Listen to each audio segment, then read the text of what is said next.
4 PM news network में दोस्तों आपका स्वागत है। मैं हूं आपके साथ राशि जहीर। दिल्ली चुनाव घोषित हो गए।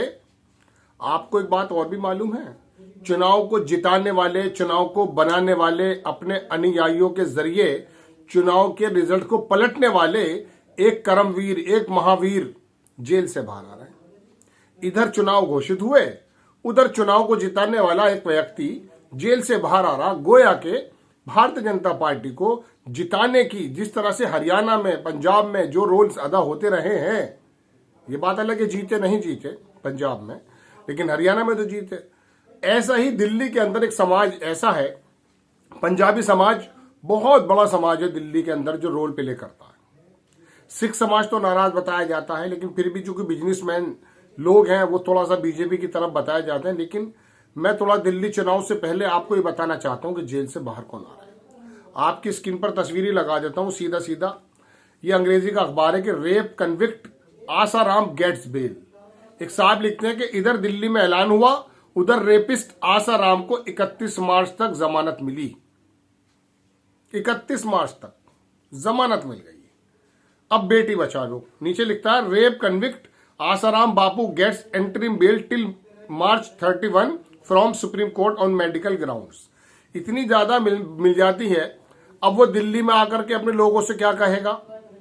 हैरत की बात यह है दोस्तों कि अगर हरियाणा में तो कन्फर्म ही उन्होंने बाकायदा अपने अनुयायियों से, अपने मानने वालों से ये अपील कर दी थी कि आप भारतीय जनता पार्टी को जिताएं, और एक तबका जिताता भी है, इसमें कोई दो राय नहीं है। ये बंदा आरोप में जेल में नहीं है, इसके ऊपर दोषी है, ये साबित है रेप में। एक तो ये होता है कि साहब दो आरोप लगा हुआ है, आरोप तो बहुत लोगों पे लग जाता है, लेकिन ये लोग आदमी दोषी है, अब जेल में अपना जो है सजा काट रहा है। लेकिन बीच बीच में बार बार आकर के चुनाव को जो बदलता है उसके बारे में रोल चल रहा है। मैं अब आपसे ये नहीं कह रहा हूं ये लोग किस प्रकार से हैं, पुलवामा हो, कश्मीर हो, पंजाब हो, हिंदू मुस्लिम हो, मंदिर मस्जिद हो, संभल बनारस हो, राम मंदिर हो, मस्जिद हो। मैं आपको बता दूं कि इलेक्शन के समय अगर वाकई हम और आप अवेयर होते और इनको ये मालूम होता कि ये लोग मुद्दे पर वोट देते हैं, तो इनको जेल से आसाराम को निकालने की जरूरत नहीं पड़ती। इनको अगर ये मालूम होता कि बुनियादी सवालों को लेकर खड़े होते हैं, तो इनको मंदिर और मस्जिद, सफेद कपड़ा और नीले कपड़े की बात करने की जरूरत महसूस नहीं होती। चूंकि ये जान चुके हैं कि हम और आप अंदर से क्या हैं।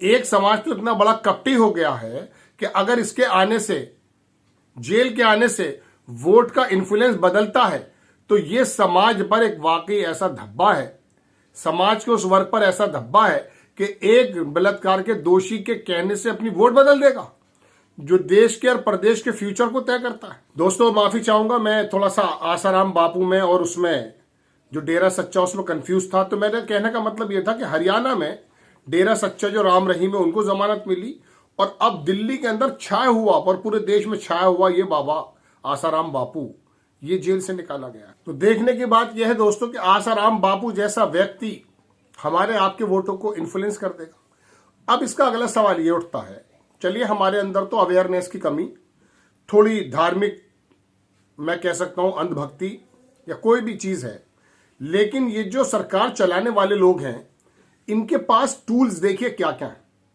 ये भाई भाई को लड़ाने की बातें करते हैं, हिंदू मुस्लिम को लड़ाने की बात करते हैं, वर्गों को लड़ाने की बात करते हैं।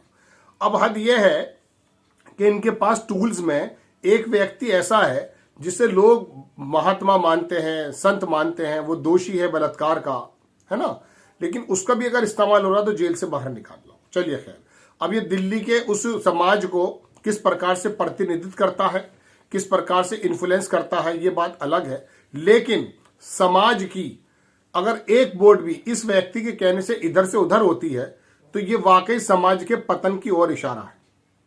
कम से कम इतना तो मान ही लीजिएगा कि अगर वोटें इसके कहने से इधर से उधर हरियाणा में गई हैं या जाएंगी दिल्ली में, तो समझ लीजिएगा कि बहुत सारे आसाराम बापू टाइप लोग समाज के अंदर सरवाइव कर रहे हैं, अभी जेल में नहीं गए, वो भी मेंटली एतबार से वही है। खैर, अब मैं थोड़ी सी बात आपको दिल्ली के इलेक्शन के बारे में बता देता हूं। दिल्ली के अंदर दोस्तों क्या है, केजरीवाल ने एक ऐसी खाई काट दी है, बिल्कुल अलग, देश से बिल्कुल अलग। उसने इस इलेक्शन को शुरुआत से ही गरीब और अमीर का बना रखा है। गरीब आदमी यो को उसने आकर के, जिसको पानी नहीं मिला पानी दे दिया, जिसको बिजली महंगी मिल रही थी उसे सस्ती बिजली दे दी, जिसको स्वास्थ्य बड़ी महंगी सेवाएं मिल रही थी उसको स्वास्थ्य फ्री में दे दिया, सड़कें, महिलाओं का बस का टिकट, मतलब आम लोग जो ज्यादा हैं देश में, ज्यादा लोग तो गरीब और कमजोर लोग ही हैं ना, उन लोगों को उसने वो बुनियादी सहायता दी। इस वजह से वहां के लोग, चूंकि छोटा एरिया है और सोशल मीडिया का कारीगर आदमी है, भारतीय जनता पार्टी को टक्कर अगर कोई देता है सोशल मीडिया पर तो अरविंद केजरीवाल की पार्टी ही देती है। तो उस आदमी ने दो वर्गों को बांट रखा। मैं एक बार डॉक्टर दिव्य कीर्ति हैं जो दृष्टि फाउंडेशन चलाते हैं, बड़ा काबिल आदमी है, उसको सुना करो। उसके बोलने का अंदाज इतना जबरदस्त है, और काबिल तो आदमी वो है, आईएएस तैयार करता है। खैर, उसने ये कहा दिल्ली के बारे में, मैं उसी की बात के ऊपर बात कर रहा हूं अपनी, मेरा कोई पर्सनल ग्राउंड पे जाके तजुर्बा नहीं है। बहुत जमाने पहले 2007 से 10 के बीच में वहां दिल्ली में हम पत्रकारिता किया करते थे, लेकिन तब में अब में बड़ा फर्क है। खैर, तो मैं आपसे ये अर्ज कर रहा था दोस्तों कि उन्होंने बताया कि दिल्ली के अंदर एक जो हायर क्लास वर्ग है वो केजरीवाल को पसंद नहीं करता, लेकिन गरीब तबका जो है वो केजरीवाल को पसंद करता है, और केजरीवाल को चाहिए भी वही, और उसने उन लोगों के काम भी किए हैं। ये बात अलग है कि वो काम की बुनियाद पर ही आया था, लेकिन उसे नक्शेबाजी करनी पड़ती है, क्योंकि सामने बहुत बड़ा मदारी है, सामने बहुत बड़े नक्शेबाज हैं, ड्रामेबाज हैं, उनके पास तंत्र हैं, उनके पास पूरे के पूरे टूल्स हैं। अब देखो ये टूल्स क्या निकाल कर लाया है। तो केजरीवाल जो है, थोड़ा एक जगह उनके खुद ही शब्द बता रहा हूं, बनिया हूं मैं, इस तरह से उन्होंने कहा था। तो नो डाउट समझदार आदमी है वो, तो वो टक्कर लेता है। तो उसने इस इलेक्शन को दो वर्गों में बांट रखा है। उसके अंदर मुस्लिम, ओबीसी और जो भी जितना भी कमजोर वर्ग हो सकता है वो केजरीवाल को पसंद करता है, और वो केजरीवाल को वोट इस बार भी देगा ऐसा महसूस देता है। ये बात अलग है, चूंकि अभी इलेक्शन में काफी समय है, कुछ भी कर सकती है भारतीय जनता पार्टी। महाराष्ट्र के अंदर शुरुआत में नजर नहीं आ रही थी, लेकिन आपने देखा आरएसएस ने जमीन पर उतरे, ईवीएम की मशीन और चुनाव आयोग और बहरहाल दुनिया भर की उनके पास चीजें हैं, लेकिन बहरहाल वो फिलहाल लड़ रहे हैं अपने सामने जो तंत्र है उससे।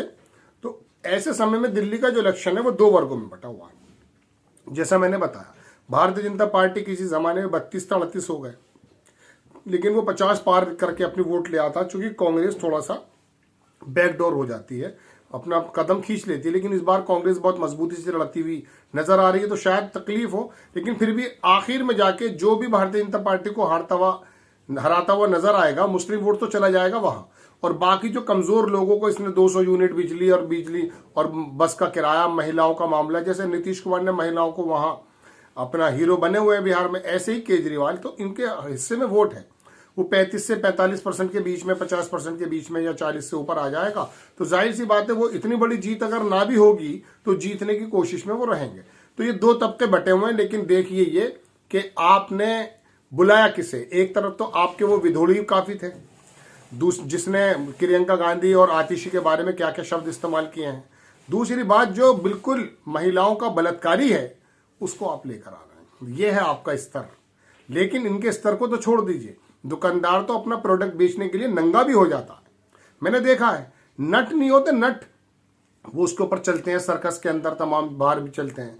ये तो कुछ भी कर सकते हैं आप लोगों को अट्रैक्ट करने के लिए, लेकिन आप तो समझिए, आप तो अपने घर के अंदर अगर एक मटका भी लेकर आते हो 50 रुपए का, तो उसे बजाकर देखते हो 50 बार, वहां तो आप चोट खाते नहीं है। लेकिन जो देश के मटके को बनाने का काम करता है एक वोट, उस वोट को देने में आप किसी बलात्कारी के बातों में आ जाएंगे, किसी धर्म को बात करने पर आ जाएंगे।